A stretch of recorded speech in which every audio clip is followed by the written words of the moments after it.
தமிழ்நாடு தொழில்நுட்ப களப்பணியாளர் சங்கத்தின் சார்பாக கடந்த 3 ஆண்டுகளாக கடுமையான போராட்டங்களை நடத்தி கொண்டு வருகிறோம் என்பது அனைவருக்கும் தெரிஞ்ச விஷயம். காரணம், இந்த ஆட்சி பொறுப்பேற்ற உடனே தேர்தல் அறிக்கையில் 10 ஆண்டு பணி முடித்த தினக்கூலி பணியாளர்களை நிரந்தரம் செய்வதாக வாக்குறுதி கொடுத்தார்கள். அந்த வாக்குறுதியை காப்பாற்றவில்லை. இதுவரையும் ஆட்சி முடிகிற நேரத்திலையும் அவங்க இதுவரையும் அறிவிக்கலை. அது நாளைக்கு பட்ஜெட் கூட்டம், கடைசி கூட்டம்.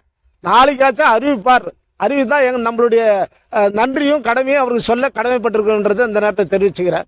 அதில் நமக்கு பொதுப்பணித்துறையும் நீர்வளத்துறையும் 2 துறையும் சேர்ந்து தான் நம்ம போராட்டமே நடத்திட்டு வரோம். 2 துறை அமைச்சர் ஏவா வேலு ஒருத்தர் பிடபிள்யூடிக்கு, நீர்வளத்துறைக்கு துரைமுருகன் அவர்கள். அவர் உடம்பு சரியில்லாமல் இன்னைக்கு இருக்காரு. ஏவா வேலு மட்டும் இருக்காரு. அவர் இன்சார்ஜா இருக்காரு இப்போ நீர்வளத்துறைக்கும். ஆகவே நம்மளுடைய திட்டமிட்ட போராட்டத்தின்படி இன்னைக்கு முற்றுகை போராட்டம் 2 தலைமை பொறியாளர் பொது முன்னாடி நடத்திட்டோம். அவங்கள முற்றுகை போராட்டம் நடத்தி கடுமையான அதெல்லாம் நடத்தி நம்ம பொதுச் செயலாளர் கூட விளக்கம் கொடுத்தாரு. அதனால் கடுமையாக இருந்தால் முடியாதுன்னு கூட சொல்லுங்க. நீங்க ஏன் ப்ரொபோசல் அனுப்ப மாட்டேன்றீங்க, நீங்க ஏன் டிஓ லெட்டர் அனுப்ப மாட்டேன்றீங்க, எனக்கு இல்லைன்னா நம்ம டிபார்ட்மெண்ட் ரன் பண்ண முடியாது அப்படின்னு டிஓ லெட்டர் வைங்க. அது செக்ரட்டரி ஃபார்வர்ட் பண்ணுவாரு. அது மினிஸ்டருக்கு போகும். மினிஸ்டர் போனால் அவர் சிஎம் கிட்ட கொண்டு போவார்.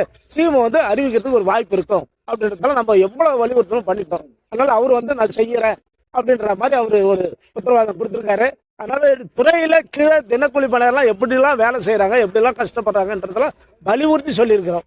அதனால அந்த விஷயத்துல அவரும் அது உண்மைதான்றதை ஒத்துக்கிறாங்க. ஏன்னா இன்னைக்கு இந்த ஜென்ரலா இங்க உட்காந்துருக்கிறது ரிட்டையர்ட் அவர் ஸ்டைல வந்திருக்காங்க. அவங்க ஏஐ இப்போ ஒரு ஏஐ அங்கே தவறு படுறாருன்னா அதே தவறு செஞ்சவங்க தான் இவங்க அங்கே உட்காந்துருக்காங்க. அதனால இவங்களுக்கு இன்னைக்கு இவங்க கடுமையாக உழைக்கிறாங்க. இவங்கெல்லாம் டிபார்ட்மெண்ட் ரன் பண்ண முடியாது, அதனால இவங்க நிரந்தரம் ஆகணும் அப்படின்னு இவங்க ஃபைட் பண்ண முடியாது. ஏன்னா மினிஸ்டர் பகைச்சிக்கிறதுக்கு தயாராக இல்லை அவங்க.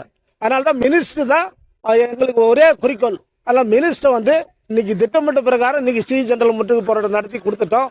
நாளைக்கு பொதுப்பணித்துறை அமைச்சர் ஏவா வேலு அவர்கள் வீட்டு முன்னாடி காத்திருப்பு போராட்டம் நடத்துதுன்னு சொல்லி முடிவு பண்ணியிருக்கிறோம். அதில் எங்கள் சங்கத்தின் சார்பாக இன்னைக்கு வந்தவங்களும் மேலும் எல்லா தமிழ்நாடு முழுவதும் வர இருக்கிறாங்க.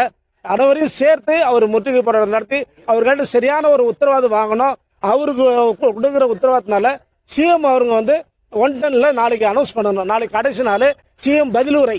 நாளைக்கு எல்லா மானிய கோரிக்கை டிபார்ட்மெண்ட்டுக்கெல்லாம் பதில் உரையா நாளைக்கு கொடுத்து இருக்கிறாரு. அதை அறிவிப்பார் என்று எதிர்பார்த்து நாளைக்கு முற்றுகை போராட்டம் நடத்துவதுன்னு சொல்லி தமிழ்நாடு நாளைக்கு பொதுப்பணித்துறை அமைச்சர் வீட்டு முன்னாடி காத்திருப்பு போராட்டம் நடத்துவதுன்னு முடிவு பண்ணியிருக்கிறோம். அவர் 8 மணிக்கெல்லாம் நம்ம அந்த வீட்டாண்ட போயிடணும். ஏன்னா 9 மணிக்கெல்லாம் அவங்க செக்ரட்டரி சட்டமன்றத்துக்கு போயிடுவாங்க. அதுக்கு முன்னே போயிட்டு நமக்கு பதில் சொல்லிட்டு தான் அவர் சட்டமன்றத்துக்கு போகணும்.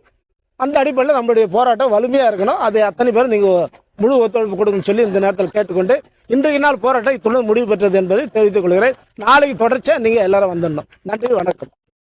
சி. ராமகிருஷ்ணன், தமிழ்நாடு தொழில்நுட்ப களப்பணியாளர் சங்கத்தினுடைய மாநில தலைவர்.